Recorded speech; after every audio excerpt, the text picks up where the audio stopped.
Your second example is just a little bit about domain and some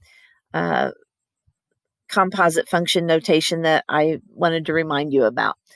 You have a theorem that says the continuity of a composite function would be given as this. If G is continuous at C, and if F is continuous at G of C, then the composite function f of G of X, and you see two ways that that could be written, is continuous at C. So if we take a look at the example at the bottom of your notes, you have h of x defined to be f of g of x, and that's where f of x is 1 over the square root of x, and g of x is x minus 1. Well, so if we look at g of x first, the domain for g of x is all real numbers. G of x is continuous for all the real numbers because it is a linear function and has no restrictions. F of x, however, if we look at it, it is not only a rational function, but it's also a radical function.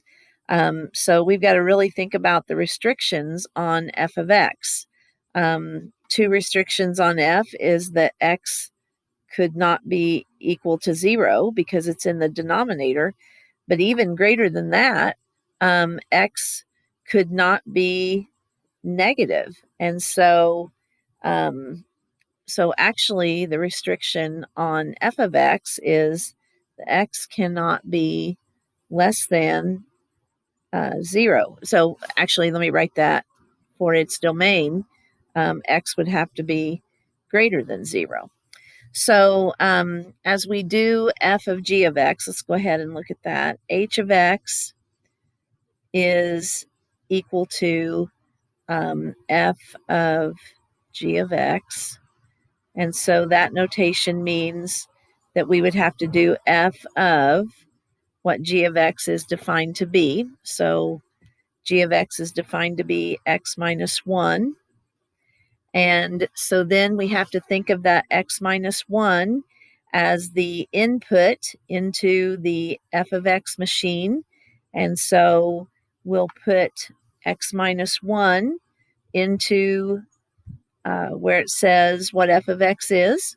So 1 over the square root of x minus 1. Well, so we have to be concerned now about the denominator of this function. And it's going to be very similar to what we found for f of x, but we've got just a little bit greater restriction because we no longer just have x, we have x minus 1. So if you think about what would make x minus 1 equal to 0, that would be if x is equal to 1, and that would make the 0, and then you also could not go any less than that because you would create negatives inside the square root. So the domain of h would be, I'm going to use this notation for you, x such that x would have to be greater than 1. And that makes h continuous then on the interval from 1 to infinity.